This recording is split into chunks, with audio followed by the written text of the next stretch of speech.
فتنوں کے دور کی 72 نشانیاں بیان فرمائی. کتنی؟ جاگیے، اگر آپ نے 72 سنی نہ تو آپ کو یاد کیسے ہوگی؟ کتنی نشانیاں؟ 72 نشانیاں فتنوں کے دور کی بیان فرمائی. سب سے پہلی نشانی آپ نے یہ بیان فرمائی کہ فتنوں کے دور میں سب سے پہلا نقصان یہ ہوگا کہ لوگ نمازوں کو ترک کرنا شروع کر دیں گے. تم نے اپنی نماز کو بچانا ہے، تمہارے ساتھ تمہارا دوست بیٹھا ہوگا جو کہے گا یار بیٹھ جا پڑھ لیتے ہیں، تو ہر وقت مسجد ہی گیا رہتا ہے. فتنوں کے دور میں، آزمائش کے دور میں رسول کریم علیہ السلام نے فرمایا سب سے پہلا فتنہ میری امت پہ یہ برسے گا کہ لوگ نماز کو ترک کریں گے. پھر میرے حبیب کریم علیہ السلام نے فرمایا دوسرا فتنہ میری امت پہ یہ برسے گا. یہ ساری حدیثیں. دوسرا فتنہ یہ برسے گا کہ لوگ امانت کو ضائع کریں گے. امانت کو جو منصب بھی امانت ہے نا، یہ جس جگہ میں بیٹھا ہوں یہ عہدہ بھی امانت ہے.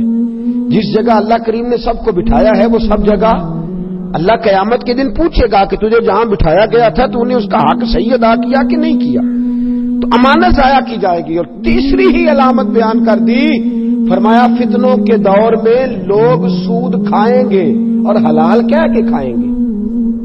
سود کھائیں گے اور لا حول ولا قوت. کوئی تکافل کا نام دیے جا رہا ہے، کوئی تجارت کا نام دیے جا رہا ہے، کوئی نام دیے جا رہا ہے، کوئی نام دیے جا رہا ہے. اور میرے رسول پاک علیہ السلام نے ایک جگہ فرمایا ایک زمانہ ایسا بھی آئے گا کہ جو سود نہیں کھائے گا اسے سود کے چھینٹے ضرور پہنچیں گے. فتنوں کے دور میں عام ہے معاذ اللہ. بہت سارے ایسے لوگ ہیں جو نمازیں بھی پڑھے جاتے ہیں، جو باقی کام بھی کیے جاتے ہیں اور سود کا دھندا بھی چلائے جاتے ہیں. بینک میں پیسے رکھ کر کے وہاں سے نفع بھی حاصل کیے جاتے ہیں. پوری حکومتیں، پوری سلطنتیں، پوری ریاستیں سود پہ چلنے لگی.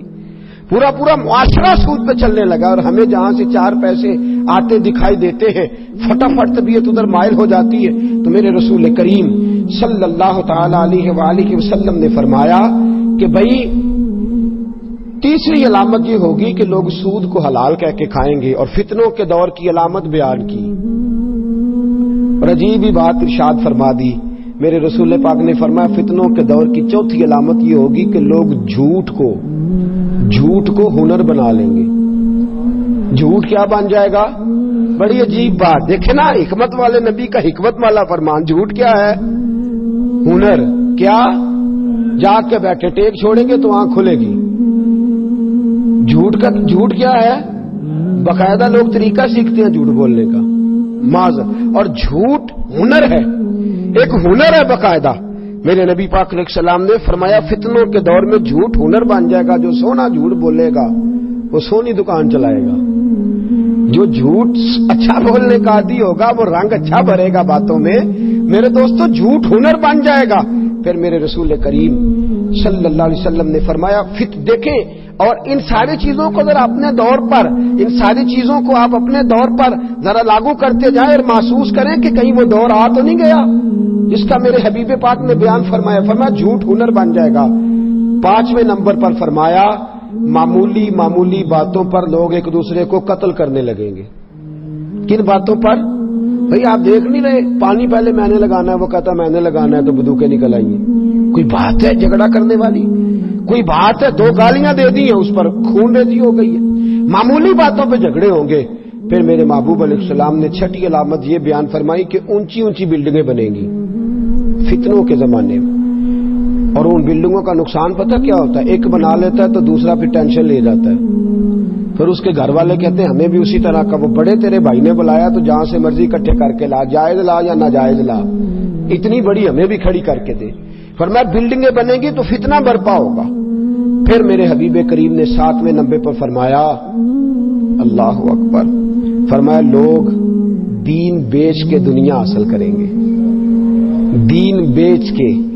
ناراض نہ ہوئیے گا، یہ میں اپنی بات کرنے لگا ہوں. اپنی رب کریم عزتیں دیتا ہے، برکتیں دیتا ہے، رزق اتنا دیتا ہے کہ سنبھالا نہیں جاتا.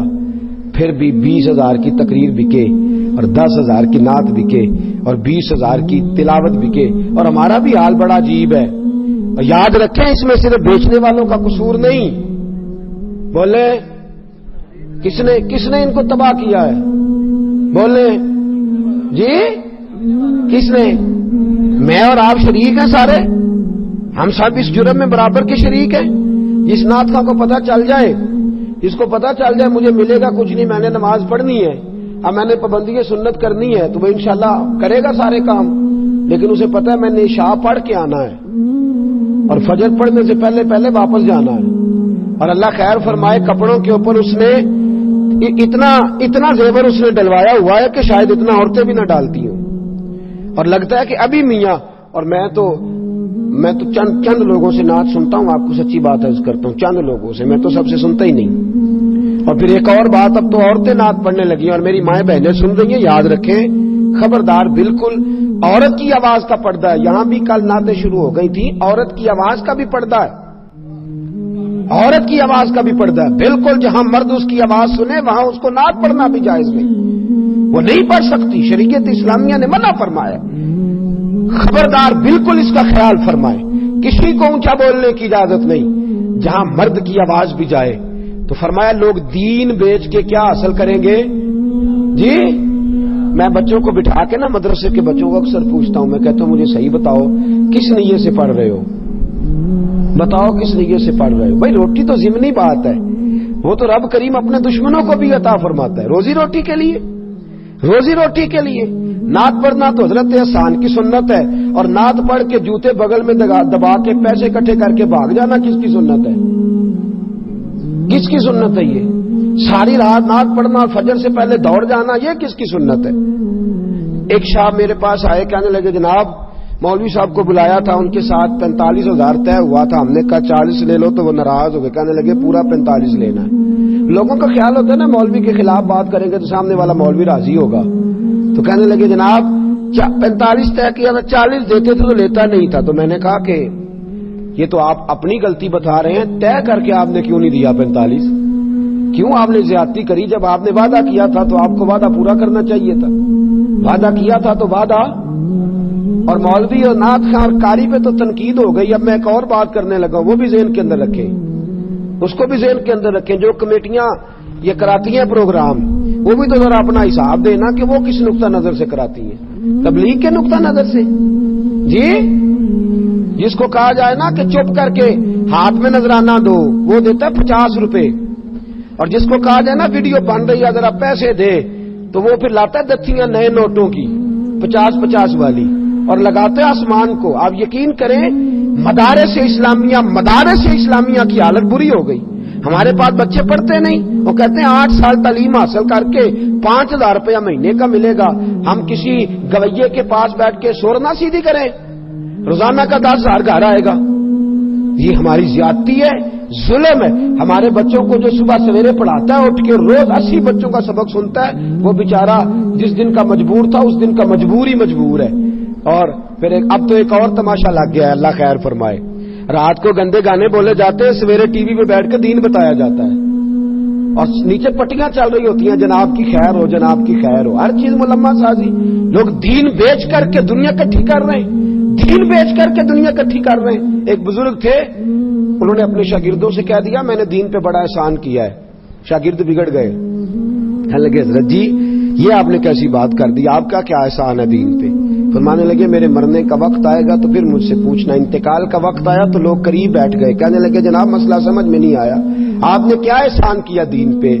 تو آپ فرمانے لگے الحمدللہ کتابیں بھی لکھی، درس بھی دیے، تدریس بھی کی، واعظ و نصیحت بھی کرتا رہا، لوگوں کو رب رب بھی بتاتا رہا، لیکن آج جا رہا ہوں قسم ہے اللہ کی، میں نے 1 منٹ کے لیے بھی اپنے دین کو بنیاد بنا کے دنیا حاصل نہیں کی، میں نے دنیا حاصل نہیں کی اپنے دین کو بنیاد بنا کے، یہ میری نیکی ہے۔ ورنہ تو لوگوں نے دین کو استعمال کیا، الیکشن لڑے ہیں دین کے نام پہ، یہاں لوگوں نے لوگوں کے جذبات سے کھیلا ہے دین کے نام پہ۔ تو میرے دوست، میرے رسول کریم صلی اللہ علیہ وسلم نے فرمایا فتنے کی علامت ہوگی دین بیچ کے دنیا کٹھی کی جائے گی، اور پھر میرے حبیب نے فرمایا 8ویں نمبر پہ فتنے کی علامت یہ ہوگی رشتہ داروں سے بدسلوکی کی جائے گی، پھر فرمایا 9ویں نمبر پر انصاف نایاب ہو جائے گا، پھر فرمایا 10ویں نمبر پر کہ جھوٹ سچ بن جائے گا، جھوٹ سچی بات کرو تو بندہ ناراض، جھوٹی کرو تو جی سچی بات کرو تو اور جھوٹ بولو تو جی. بھئی ایک بندے نے آ کے نعت سنائی, اس نے کہا جناب میں نے کیسے پڑھی ہے. اب اپنی مرضی کی بات کرے یا اس کی مرضی کی؟ بولے اپنی مرضی کی کرے تو بندہ بگڑ گیا, اور اس کی مرضی کی کرے تو جھوٹ ہو گیا, پھنس گئے نا. بھئی کھانا پکا کے ایک شخص نے کہہ دیا جناب کیسا پکا ہے, تو کیا کرے؟ اپنی مرضی کی بات کرے اس کی مرضی کی. ویسے وہ کیا چاہ رہا ہے جو پوچھ رہا ہے جی؟ وہ کہہ رہا ہے کہ میری تعریف تو اگر نہ کرے تو جی تو پھر ہوتا کیا ہے, جھوٹ جو ہے وہ سچ بن جاتا ہے, وہ سچ بن جاتا ہے. لوگ جھوٹی تعریفیں کر سننے کے عادی ہو گئے, اور بہت سارے لوگوں کی جھوٹی تعریف ہوتی ہے, میں نے سنی ہوئی ہے. چور صاحب بلے بلے, حضرت صاحب بلے بلے, علامہ صاحب کیا بات ہے. اور وہ شیر ہو گئے, دلیر ہو گئے, میری طرح فوری طور پہ انہوں نے دونوں بازو کھول لیے, کہا میری کیا بات ہے, خود ہی اپنے آپ کو شاباشیں دینی شروع کر دی. تو جھوٹ سچ بن گیا ہے, عجیب چکر ہے. اور پھر من تو رہا حاجی بگویم, تو رہا ملا بگویم, سارے ایک دوسرے کو راضی کر رہے ہیں. وہ کہتا ہے تیری کیا بات ہے, تو وہ کہتا ہے ہاں ہاں میری بھی کیا بات ہے, تو تیری بھی کیا ہی بات ہے جی. جو بندہ ملتا ہے وہ کہتا ہے میرا پوچھ لے کسی نے, وہ فلانے چوک چو مینوں بڑے بندے جان دے, تو میں کیا میں پوچھ کے کی کرنا ہے بھائی, تیرا مینوں کو کام ہی نہیں تیرے نال. عجیب چکر چل گیا کہ ہر بندہ جو ہے نا وہ کہتا ہے جناب پوچھے 15-20 آدمیوں سے میں بڑا انقلابی ہوتا, تو چھوڑ میاں تو جو ضرورت کی بات ہے وہ تو کر, جو ضرورت کی بات ہے اس کی طرف توجہ دے. تو لوگوں نے آج جھوٹ کو سچ بنا لیا, یہ فتنے کی علامت ہے. پھر فرمایا لباس ریشم کا پہنا جائے گا. پھر 12ویں نمبر پہ فرمایا ظلم عام ہوگا. اور 13ویں نمبر پہ فرمایا طلاق کثرت کے ساتھ ہوگی. فتنوں کے زمانے میں طلاق کثرت کے ساتھ ہوگی. میرے نبی پاک علیہ السلام نے فرمایا طلاق دینا جائز ہے پر میرے رب کو پسند نہیں. اللہ کو یہ پسند, احتیاط, اور زیادہ ضرورت مرد کو ہے. مرد کو زیادہ ضرورت ہے کہ وہ حوصلے کا مظاہرہ کرے. اللہ نے اس کے ہاتھ میں طلاق کی گرا دی. فتنوں کی علامتیں. پھر میرے حبیب نے فرمایا 14ویں نمبر پر کہ اچانک موتیں ہوں گی. اچانک کوئی پتہ نہیں چلے گا, بندہ چنگا بھلا اٹھ کے گیا اور یہ فتنوں کی علامت. 15ویں نمبر پہ فرمایا لوگ خیانت کرنے والے کو دیانت دار سمجھیں گے. سمجھانے والے سب ہمارے یار, بہکانے والے سب ہمارے یار ہو گئے, سمجھانے والے مفت گناہگار ہو گئے. وہ گناہگار ہو گئے. لوگ خائن کو امین سمجھیں گے. پھر میرے نبی پاک علیہ السلام نے فرمایا جو امانت دار ہوگا اسے خائن سمجھیں گے. فرمایا جھوٹے کو سچا, سچے کو جھوٹا سمجھیں گے. تہمت درازی عام ہو جائے گی. تہمت درازی عام, لوگ تہمت لگائیں گے. عام کام کرنا مشکل اور بات کرنا جی, کام کرنا بات کرنا, واہ جی واہ, واہ جی واہ, کیا بات ہے. دیکھ پتہ نہیں جناب کیسے, واہ پتہ نہیں کیا. او بھائی تجھے کیا پتا, محبت کو سمجھنا ہے تو نہ سے خود محبت کر. کنارے سے کبھی اندازہ طوفان نہیں ہوتا. یاد رکھ جتنا آدمی بڑا اس کی مشکلات بھی اتنی بڑی ہوتی ہیں. جتنا کوئی شخص آپ کو بڑا نظر آئے سمجھو اس کی مشکلات بھی اتنی ہی, اس کی مشکلات بھی بڑی ہیں. تو تہمت درازی آج 1 منٹ لگاتے ہیں لوگ, 1 منٹ, اور تہمت لگا دیتے ہیں. لڑکا لڑکی موٹر سائیکل پہ جا رہے ہیں, بلا وجہ سے بدتمیزی اور گندا ذہنی کا مظاہرہ شروع ہو جاتا ہے. پتہ نہیں بہن بھائیوں, اور اگر خاتون اس مرد کو پکڑ کر کے بیٹھی ہیں تو نہ جانے بیچاری بیمار ہو, کیا معاملہ. 1 منٹ میں اعلیٰ حضرت رحمت اللہ علیہ ایک موقع پہ فرمانے لگے اگر تمہیں بازار کے اندر کوئی عورت دوپٹے کے بغیر بھاگتی ہوئی نظر آئے تو سمجھ لو کہ اس کے گھر کے اندر سانپ نکل آیا ہے اور اس کے بچے ہیں تو بیچاری بھاگ رہی ہے مدد کے لیے. اسے ننگے سر دیکھ کے بے حیا نہ کہو, تہمت درازی سے بچو, کردار کشی سے بچو, بھاگ آؤ. الیکشن ہوتا ہے, اللہ کریم معاف فرمائے, بڑے بڑے لیڈر ایک دوسرے کی پگڑیاں اچھالتے ہیں اور دھوکہ دیتے ہیں لوگوں کو, بعد میں ایک دوسرے کی پارٹیوں میں شامل ہو جاتے ہیں. فرمایا تہمت درازی آخری دور کا فتنہ ہے, اس سے بچو. پھر میرے حبیب نے فرمایا آخری دور کا ایک فتنہ یہ بھی ہوگا کہ بارش کے باوجود گرمی رہے گی. بارشیں ہوں گی پر گرمیاں نہیں جائیں گی. پھر میرے حبیب کریم علیہ السلام نے فرمایا لوگ اولاد کو خوش کرنے, اپنی اولاد کو رکھنے کی بجائے اولاد سے کراہت کریں گے, اولاد سے نفرت کریں گے. ہو نہیں گیا بچے کتنے اچھے جی, بچے تو جو 12 ہیں وہ برے ہیں؟ اپنی اولاد سے کراہت ہو رہی ہے، بچے 2 ہی اچھے، کہتے ہیں جی سوکھے پل جاندے نے، تو جی تو فوت ہو گیا پھر اوکھے پلن گے جی؟ میرے نبی پاک علیہ السلام نے فرمایا اس عورت سے شادی کرو جو بچے زیادہ پیدا کرے، میں قیامت کے دن اپنی امت کی کثرت پر فخر کروں گا۔ بورڈ لگ گئے بچے، اور ساری قوم اس فتنے کا شکار ہے، بچے۔ بھئی ہم مسلمان ہیں، ہمارا عقیدہ یہ ہے کہ روزی کون دیتا ہے؟ اللہ، تو اللہ پالے گا۔ تو نبی پاک نے اس کو فتنہ کہا ہے، اور یہ فتنہ عام ہو گیا ہے، گھر گھر دفتر کھل گئے، اس مصیبت کو لوگوں نے آڑے ہاتھوں لے لیا ہے۔ پھر میرے نبی پاک علیہ الصلوۃ والسلام نے فرمایا اگلی بات، فرمایا شریف لوگ چپ کر جائیں گے، کمینوں کے ٹھاٹ ہو جائیں گے۔ ٹھاٹ بات سے کون رہیں گے؟ جو نجائز ذریعے سے مال اکٹھا کر کے لائے ہیں نا، جنہوں نے سوچا ہی نہیں جائز ہے کہ نجائز ہے، وہ ٹھاٹ باٹ والے ہو جائیں گے، خاندانی اور باوقار لوگ پیچھے رہ جائیں گے۔ پھر میرے حبیب پاک علیہ الصلوۃ والسلام نے فرمایا شریف لوگ تنگ ہو جائیں گے۔ شریف لوگ، فتنے کے زمانے میں شریف لوگوں کا کیا حال ہوگا جی؟ شریف آدمی بیچارہ اندر جاتا ہے تو گنڈا کہتا ہے ڈر گیا مجھ سے، وہ شریف ہے نا بیچارہ، تو اس نے اپنا دروازہ بند کر لیا، اس نے کہا موج کر۔ اچھا ایک بات بتائیں، 2 آدمی جھگڑا کر رہے ہو تو جو چپ کر جائے وہ اچھا کہ جو جھگڑا کرتا رہے وہ اچھا ہے جی؟ تو وہ دلیری تو وہ دس دے آ کے آندا سنائیاں نے 4 پھر بولیا نہیں اگو، یہ تیری دلیری کیوں دی؟ کہنا میں لائیاں 4 پھر اگو چپ کر رہے، اللہ دے بندے آئے تو اپنی بدتمیزی تے دی سیاح پونا دسن دے، کو بڑا چنگا بندہ سی۔ تو شریف آدمی چپ کر جائے، یاد رکھے، خاموش ہو جائے گا، چپ کر جائے گا۔ آدم ہمارے ہاتھ سے پیمانہ ہی گر گیا، حرب الحوث کے ہاتھ میں پیمانہ دیکھ کر، کہا ہم بھائی چپ کر گئے، اب ہم نہیں میدان میں مقابلہ کر سکتے۔ اور میرے رسول پاک علیہ السلام نے فرمایا ہے، امام سیوطی کی حدیث ہے، اپنی بات نہیں کر رہا، میرے نبی پاک نے فرمایا تمہارے امراء اور تمہارے وزیر جھوٹ بولا کریں گے۔ فتنوں کے زمانے میں وزیر، میں نے نہیں کہا کون جھوٹ بولتا ہے، کیڑی تاریخ نو بتی آئے گی جی؟ جی تاریخ ملدی نہیں ہوں جی؟ آدھے 50 سال سانو رہن دیو، کوشش کریں گے آ جائے۔ جھوٹ پہ جھوٹ، جھوٹ پہ جھوٹ۔ اور اللہ خیر فرمائے، بہت بڑا آدمی بول کے کہتا ہے وعدہ کیا تھا نا، کیا وعدہ کو قرآن حدیث ہوتا ہے؟ وعدے کیا تو قرآن حدیث ہے، کوئی بات نہیں، بندہ بدل بھی تو جاتا ہی ہے۔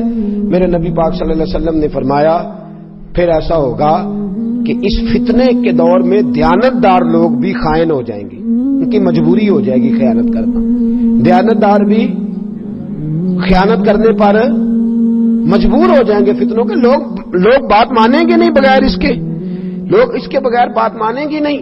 پھر فرمایا تمہارے سردار ظلم کریں گے، وڈیرے ظلم کریں گے۔ پھر فرمایا دین کا علم لینے والے تقوی سے دور ہو جائیں گے، علم ہوگا عمل نہیں ہوگا، باتیں ہوں گی عمل نہیں ہوگا، کردار نہیں ہوگا۔ پھر فرمایا لوگ جانوروں کی کھالوں کا لباس پہنیں گے، لوگ ظاہر کو چمکا لیں گے لیکن باطن کے اندر بڑی بدبو ہوگی۔ پھر فرمایا سونا عام ہوگا، چاندی کی مانگ ہوگی، گناہ زیادہ ہوں گے۔ اور میرے نبی پاک نے فرمایا امن تھوڑا رہ جائے گا۔ امن، فتنوں کے زمانے میں امن نظر آتا ہے آپ کو کہیں؟ امن ہر جگہ بدامنی ہے، ہر جگہ۔ پھر فرمایا قرآن پاک کے نسخوں کو آراستہ کیا جائے گا لیکن پڑھنے والوں کی تعداد کم ہو جائے گی۔ اچھے سے اچھا قرآن چھپا ہوا مارکیٹ میں مل جاتا ہے لیکن پڑھنے والے لوگ، میرے حبیب نے فرمایا مسجدوں میں نقش و نگار ہوں گے، مینار اونچے ہوں گے، دل ویران ہوں گے، مینار اونچے ہوں گے اور دل ویران ہوں گے۔ پھر فرمایا شرابیں پی جائیں گی، شرعی سزاؤں کو معطل کیا جائے گا، لونڈی اپنے آقا کو جنے گی، لونڈی اپنے، کیا مطلب؟ اس کا مطلب یہ ہے کہ ماں کی عزت نہیں لوگ کریں گے بلکہ اس کے آقا بن جائیں گے، اماں کو حکم دیں گے بچے اٹھ کے اس طرح کرنا ہے تم نے، اچھا خیال رکھنا، بدل نہ جانا۔ لونڈی ماں کو تو حکم دے رہا ہے، ماں کو تو کہہ رہا ہے کہ میری مرضی پہ چل۔ ماں تو تابع داری کرنے والی شخصیت ہوتی ہے، ماں کو حکم دیں گے میری مرضی کے مطابق تو نے وقت گزارنا ہے۔ پھر فرمایا جو ننگے پاؤں اور ننگے بدن اور غیر مہذب لوگ ہوں گے وہ تمہارے بادشاہ بن جائیں گے۔ تجارت میں مرد اور عورتیں کٹھے بیٹھیں گے، بیٹھتے ہیں کہ نہیں؟ عورتیں مرد برابر ہیں جی. الرجال قوامون علی النساء، اللہ فرماتا ہے میں نے مردوں کو بزرگی دیا عورتوں پر. کس نے دی ہے؟ تو جو اللہ کی بات نہ مانے. مجھے اپنے کالج کے دور کی ایک بات یاد ہے. ہمارے ایف اے کے پیپر ہو رہے تھے تو میں بس میں چڑھ گیا تو لڑکے کافی سارے چڑھ گئے. تو وہ جو بس کا تھا عملہ ان سے کہنے لگا بچیوں سے کہ آپ لوگ نہ چڑھیں، لڑکے چڑھ گئے ہیں تو آپ نہ جائیں، اچھی بات نہیں. تو وہ کیا کہتی ہیں بچیاں جواب میں کہنے لگی ہمارے برابر کے حقوق ہیں، ان کو بٹھایا تو ہمیں بھی بٹھاؤ، ہمارے حقوق. اس نے کہا ٹھیک ہے جناب، مجبور ہو گیا. اسٹوڈنٹ سے ویسے بھی ڈرتے ہیں، حال ہی بڑا برا کرتے ہیں، اللہ خیر فرمائے بچے. تو چڑھ گئی خواتین بھی. اب جب چڑھ گئی نا تو ایک لڑکی بول کے کہنے لگی تمہیں پتہ نہیں کہ لیڈیز کی عزت کرنی چاہیے، بیٹھے ہو جم کے جگہ دو. تو وہ لڑکا بولا کہنے لگا تمہارے برابر کے حقوق ہیں، ہم کھڑے ہو کے جا سکتے ہیں تو تم بھی کھڑے ہو کے جاؤ. تمہارے حقوق برابر کے ہیں نا، ہم اگر کھڑے ہو کے جا سکتے ہیں تو تم نہیں کھڑی ہو کے جا سکتی، تم بھی جاؤ، برابر کے حقوق ہیں. ایک بابا جی بیٹھے تھے کہنے لگے بیٹیو برابر کے حقوق مانگو گی تو تمہارا نقصان ہو جائے گا. برابر کے حقوق نہ مانگا کرو، عزت والے حقوق مانگا کرو. وہ حقوق مانگا کرو جو رسول اللہ نے تمہارے لیے بیان فرمائے، جو قرآن نے تمہارے لیے بیان فرمائے. مرد عورت کٹھے ہوں گے. پھر فرمایا مرد عورتوں کی نقل کریں گے اور عورتیں مردوں کی نقل کریں گی. پھر فرمایا مرد عورتوں کی اور عورتیں جی. میں پڑھ رہا تھا پچھلے دنوں کہ ماشاءاللہ لڑکے بھی جانے لگے ہیں بیوٹی پارلر. اللہ خیر فرمائے، لڑکے بھی بیوٹی پارلر، اللہ مہربانی فرمائے. ترقی کی نئی راہوں میں عجب نظر آتا ہے، لڑکا نظر آتی ہے اور لڑکی نظر آتا ہے. یہ ہو گیا حال. ہاں جی، اللہ کریم ہمیں محفوظ فرمائے. پھر فرمایا مسلمان جھوٹی گواہی دینے کو تیار ہوں گے، صرف لوگ جان پہچان والے لوگوں کو سلام کریں گے اور کسی کو سلام ہی نہیں کریں گے. پھر فرمایا غیر دین کے لیے شرعی علم پڑھا جائے گا. علم تو پڑھا جائے گا لیکن شرعی فیصلوں پر عمل نہیں ہوگا. شرعی فیصلوں پر عمل ایک نواں بہانہ کڈیا لوگ آنے کیڑی شریعت عمل کریے جی، کیڑی شریعت عمل کریے. توجہ ہے آپ کی؟ فجر کے فرض کتنے ہیں؟ سارے فرقوں کے نزدیک کتنے ہیں؟ بولے. زور کے کتنے؟ باقی سارے کتنے پڑھتے ہیں جی؟ شراب کو کوئی فرقہ حلال کہتا ہے؟ بولے. جوے کو تو چلو اتنی تو بات گورنمنٹ مانگے نا، شراب جوے کے اڈے تو بند کرائے نا. نماز کے ٹائم لوگوں کو مسجد جانے کا ہو یہ تو کام کرے نا. اس پہ تو اتفاق ہے کہ نہیں؟ اس پہ اتفاق ہے. ضروریات دین میں سے ہر چیز پر اتفاق پایا جاتا ہے بنیاد پر. قرآن مجید سب کے لیے دستور حیات ہے. سارے کہتے ہیں چور کا ہاتھ کاٹ دو تو نافذ کیوں نہیں کرتے؟ بہانے بازی. شرعی علم ہے پر عمل نہیں. پھر فرمایا میرے نبی پاک علیہ السلام نے آخرت کا کام لوگ نہیں کریں گے، صرف دنیا کٹھی کریں گے. کسی سے میں پوچھ لوں کہ 24 گھنٹوں میں تو دین آخرت کے لیے کیا کرتا ہے تو شاید 15 منٹ کی بات نہ سنا سکے، اور دنیا داری کے لیے رو رو کے تھک گئے لوگ. فتنوں کی علامتیں بیان فرمائی. پھر فرمایا لوگ مال غنیمت کو ذاتی جگیر سمجھیں گے، جس کے قبضے آیا پھر اس نے جان چھوڑی نہیں. وہ بڑا ایک دفعہ لطیفہ بن گیا. کسی نے پوچھ لیا زکوٰۃ کس کس کو لگتی ہے تو ایک سیانے آدمی نے کھڑے ہو کے کہہ دیا جی ایم این اے کو بھی لگ جاتی ہے، وزیر کو بھی لگ جاتی ہے، سب کو لگ جاتی ہے. اس نے کہا تیرا کہنے کا مطلب کیا ہے؟ تو کہنے لگا جس کے ہتھے آئے اس کو لگ ہی جاتی ہے، جس کے ہاتھ چڑھ جائے اس کو بہرحال. لوگ مال غنیمت کو بڑا مال سمجھ کے اور پھر دیتے کس کو ہے ویسے زکوٰۃ؟ جس نے ووٹ دیے ہوتے ہیں. جس نے نہیں دیے ہوتے اس کے ہتھے بیچارے کے چیز چاہے بڑا مجبور. اور ایک اور بڑی تکلیف کی بات عرض کروں، اب جن کو لگتی تھی وہ چپ کر گئے. ضرورت مند سفید پوش تو بولتا ہی نہیں، اسے بولا جاتا ہی نہیں. اور جو ہاتھ پھیلا چکا ہے وہ بہرحال پھیلا چکا ہے. زکات لینے آیا تو کہتا ہے اگلے سال بھی میرا خیال رکھا جائے. میں کہ پاجی تو اگلے سال تک منگن کا ہی پروگرام ہے، اگلے سال بھی میرا. او بھائی تو دعا کر اللہ مینوں دے اگلے سال میں آپ لوگوں دیاں. کہتا ہے اگلے سال بھی میرا. واہ کیا حال، مال غنیمت سمجھ لیا لوگوں نے. پھر فرمایا کہ امانت کو لوٹ کا مال سمجھیں گے لوگ، اس کو بس آ گئی تو قابو کرو. زکات کو لوگ جرمانہ سمجھیں گے. ارب پتی کی زکات کتنی بنتی ہے؟ اور کھرب پتی کی اور کروڑ پتی کی زکوٰۃ کی منصفانہ تقسیم ہی کوئی نہیں. کہتے میں سارا سال دینا رہنا تھوڑی تھوڑی کر کے. یہ حال ہے. زمانہ سمجھ لیا لوگوں نے زکوٰۃ کو. پھر فرمایا رذیل لوگ قیادت کی طرف دوڑیں گے. جن بیچاروں جو رذیل لوگ ہیں نا، چھوٹے ذہن کے لوگ، وہ لیڈر بن جائیں گے. لیڈر، ہر آدمی لیڈر، ہر آدمی لیڈر. جب سارے لیڈر ہو تو سمجھو کوئی لیڈر نہیں، سبھی لیڈر ہے.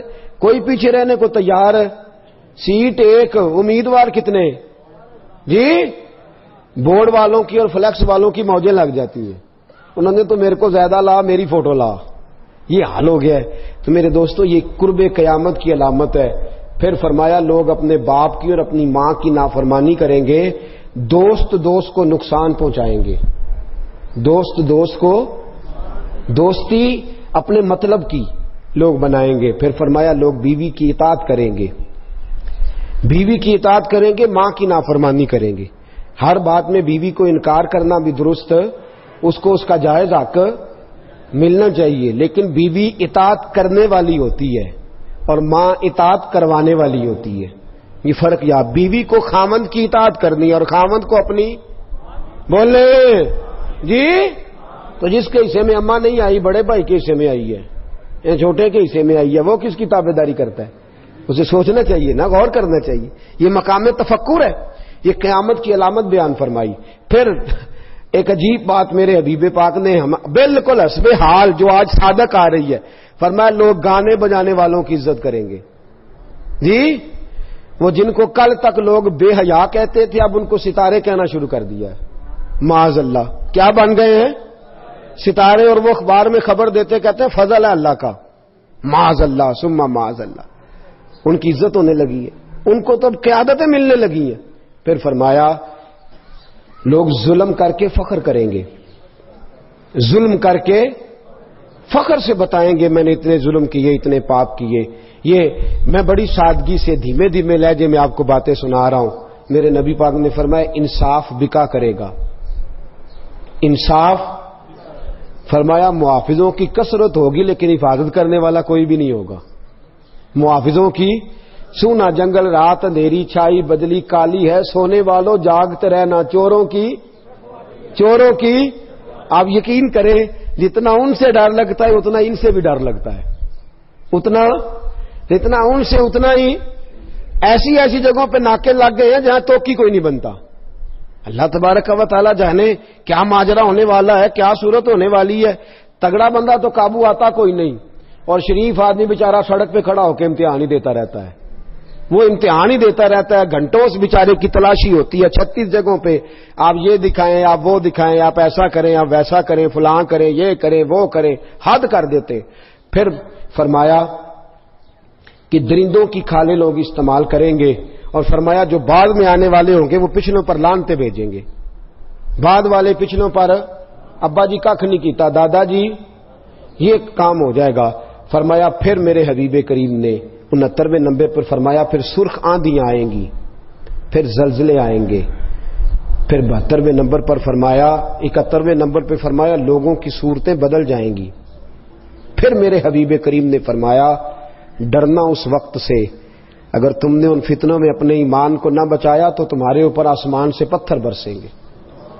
آسمان سے پتھر برسیں گے، تم پر سرخ آندھیاں چلیں گی، لوگوں کی شکلیں خوبصورت ہونے کے بعد بدل جائیں گی، عذاب آئیں گے. میرے دوستو فتنوں کے دور میں کرنا کیا ہے؟ ایک حدیث میرے نبی پاک نے فرمایا اگر تو سمجھے نا تیرا ایمان بالکل نہیں بچ رہا تو چند بکریاں لے کے جنگل میں چلا جانا، بکریاں چرا لینا، دودھ پی لینا، وقت گزار لینا، لیکن دنیا سے بچ جانا. پھر میرے حبیب کریم علیہ السلام نے فرمایا اگر فتنوں کا دور آ جائے تو جو چل رہا ہو وہ کھڑا ہو جائے اور جو کھڑا ہو وہ بیٹھ جائے. کیا مطلب؟ فرمایا جو فتنہ پرور لوگ ہوں ان کے قریب کبھی نہ جائے. ان کے پاس میں ادھر بھی ذرا 10 منٹ دے لوں، میں ذرا اس مولوی صاحب کی بات بھی سن لوں، میں ذرا ادھر بھی. حضرت سیدنا عمر فاروق رضی اللہ تعالیٰ عنہ تورات پڑھیں تو نبی پاک ناراض ہو جائیں. حضرت عمر تورات پڑھیں تو حضور ناراض ہو جائیں اور فرمائیں کہ یہ تو کیا کر رہا ہے. اگر حضرت موسیٰ علیہ السلام حیات ظاہرہ میں ہوتے تو میری پیروی کرتے. اور یہاں آدمی ہر جگہ سے ہر آدمی کو اپنے موبائل میں رکھے ہوئے ہے. فتنہ تیرے دماغ میں اگ جائے گا. یہاں تو پہلے اپنے عقائد و نظریات پورے پڑھ لے، پھر جس کو تیرا دل کرے پڑھنا، ورنہ اس کے علاوہ اجازت نہیں کسی اور کی مجلس میں جا کے اپنے ذہن کے اندر نفاق کا بیج بونے کی۔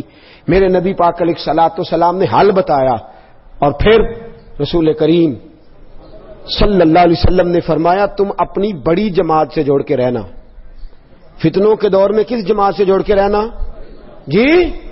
اور فرمایا ان جماعت سے جڑنا جن میں بڑے لوگ ہوں، جن میں بولے تو صحیح یار، تھک گئے آپ لوگ جی؟ کتنی پیاری آواز چل رہی ہے۔ کس جماعت میں رہنا ہے؟ جس میں جماعت بھی بڑی ہو، لوگ بھی۔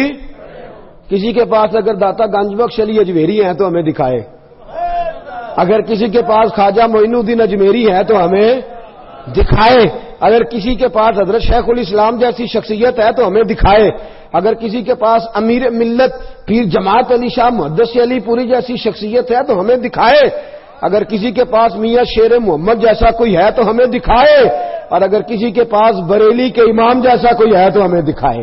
وہ رضا کے نیزے کی مار ہے کہ عدو کے سینے میں غار ہے، کسے چارہ جوئی کا وار ہے کہ یہ غار وار سے پار ہے۔ کسی کے پاس ایسے نفوس قدسی ہے تو دکھائے، یہ وہ رنگ ہے، یہ وہ کیف ہے، یہ وہ مستی ہے۔ اعلیٰ حضرت فاضل بریلوی کے شہزادے حجت الاسلام باہر نکلتے ہیں چہرہ کھول کے، ہندو دیکھتے جاتے ہیں اور کلمہ پڑھتے جاتے ہیں۔ لوگوں نے کہنا شروع کر دیا حجت الاسلام یہ تو اسلام کے حق ہونے کی دلیل بن گیا ہے۔ حجت الاسلام میرے دوستو ایسی شخصیات جن کے پاس ہندو کافر سکھ جوگی آ کے بیٹھے، اللہ کلمے کی توفیق عطا فرما دے۔ اتنے نفوس قدسیہ اگر کسی کے پاس ہیں تو وہ دکھائے، تو اگر کسی اور کے پاس نہیں تو جن کے پاس ہیں انہیں بھی پھر ان سے جڑا رہنا چاہیے، اسے بھی نئے نئے ذائقے چکھنے کی ضرورت ہے۔ داتا صاحب جایا کریں، جائیں گے کنج مال لین جاؤ گے لاہور تاں جاؤ گے جی؟ کوئی کم پہ گا نہ، ایسے نہیں، ایز اے اسپیشل ٹائم نکال کے۔ اور مجھ سے پوچھو تو اس لیے جانا ہے کہ جناب آپ کی مہربانی، آپ آئے تو یہاں مذہب آیا، آپ آئے تو یہاں اسلام آیا، ٹائم نکال کے جائیں، جائیں گے انشاءاللہ تعالی، جایا کریں۔ جائے داتا صاحب امام الاولیاء ہیں، غوث اعظم اور خواجہ معین الدین جیسے لوگ سلامی دیتے ہیں، ساڈے ذرا نیڑے نے نا، تے مکے والے جڑے نیڑے رہندے نے وہ تھوڑے ہی کردے نے، وہ اندر نے سویرے ٹر جو جانا ہے، تو داتا صاحب قریب ہیں تو ہم اتنا جاتے نہیں۔ تو میرے دوستوں ان فتنوں کی، اور آخری بات سن لے، فتنوں کے زمانے میں کرنا کیا ہے؟ سب نے اپنی اپنی باتیں کی، اپنی اپنی باتیں۔ ایک بزرگ بڑی خوب بات کی، کہنے لگے وہ کام کرنا جو اصحاب کہف نے کیا تھا۔ کیا کرنا؟ وہ اپنے لوگوں کو لے کے تو ایک کونے میں بیٹھ گئے تھے، فرمانے لگے اس کونے میں تو ان کے ساتھ تو بیٹھا ہوا کتا بھی بچ گیا تھا، تم بھی کسی ولی کے پاس جا کے بیٹھ جانا، تم بھی کسی اللہ والے کے پاس جا کے، یہ قرآن نے رنگ بیان کیا، کسی اللہ والے کے پاس بیٹھ جانا، اس کے پاس بیٹھو گے تمہارے عقیدے مضبوط ہوں گے، وہ تمہارے نظریات کی حفاظت کرے گا، اس کی مجلس تمہارے ذہن پر پہرا بٹھا دے گی، اندر تمہارے کسی بد مذہب کو، بد عقیدہ کو، گندگی کو آنے نہیں دے گا۔ کسی کے ساتھ جڑ جا، کسی کا ہو جا، کسی کے پاس بیٹھا کر، کسی کے۔ اقبال نے کیا خوب بات کی، کہنے لگا دور ہی نکتہ چی ہے، کہیں چھپ کے بیٹھ جا، جس دل میں تو مکی ہے وہیں چھپ کے بیٹھ جا۔ یہ دور نکتہ چی ہے، کہیں چھپ کے بیٹھ جا، جس دل میں تو مکی ہے وہیں چھپ کے بیٹھ جا۔ میرے دوستو اہل اللہ سے رابطہ رکھے، ان کے پاس بیٹھے، وہ اس دور کے فتنوں سے بچائیں گے، وہ باز رکھیں گے، وہ تمہارے عقیدوں کی، تمہارے ایمان کی۔ اب تو وہ بزرگ نہیں رہے، وہ والدین نہیں رہے جو بچے کو جھڑک سکے، خبردار دوسری طرف نہ جانا، اب تو ہر کوئی آزاد ہے، اپنی مرضی کرتا پھرتا ہے۔ میرے دوستو جڑ جائیں، اللہ والوں کے ساتھ جڑ جائیں، ان کی سنگت اختیار کریں۔ قرآن مجید نے جو حکم دیا ان کے ساتھ رہنے کا، تو اس کا مطلب یہ ہے کہ جو اللہ والوں کے ساتھ رہتا ہے بدبخت نہیں رہتا، نیک بخت ہو جاتا ہے۔ کسی کے پاس بیٹھے، مرشد کا معنی کیا ہوتا ہے؟ بیعت کا معنی حضرت رحمت اللہ علیہ نے فرمایا بک جانا، بک جانا۔ پھر جیسے وہ کہے تو پہلے تسلی کر، عقیدہ، نظریہ، سنت، شریعت تسلی کر، پھر تو جب اس کے ہاتھ بک گیا تو پھر اس کی مرضی کے مطابق وقت گزار، وہ تیرے نظریات کی حفاظت کر لے گا، وہ تیرے اوپر پیرے بٹھا دے گا، وہ تجھے فتنوں سے محفوظ کر لے گا، وہ تجھے ان آزمائشوں سے بچا لے گا۔ اور کتنے بڑے لوگ، امام فخر الدین رازی، امام صرف ہم نہیں پڑھتے، ساری پڑھتے ہیں امام صاحب کو، امام فخر الدین، تفسیر کبیر امام رازی رحمت اللہ لکھی، لیکن تفسیر کبیر لکھ کے بھی، وقت کے مفسر اعظم ہو کے بھی انہوں نے بھی ضرورت محسوس کی تو حضرت نجم الدین کبریٰ کے مرید ہو گئے جا کے. حضرت نجم الدین کبریٰ کی بیعت کی اور وقت وصال آیا، انتقال کا وقت آیا تو شیطان آ کے کھڑا ہو گیا. اور شیطان کا طریقہ ہے مرتے وقت بندے کو بے ایمان کرنے کی کوشش کرتا ہے. نبی پاک علیہ السلام نے فرمایا ساری رات تمہاری ناک پہ بیٹھا رہتا ہے کہ سانس اکھڑنے لگے گی تو بے ایمان کروں گا. حضرت امام راضی فرماتے ہیں آ گیا اور آگے کہنے لگا بتا خدا ہے؟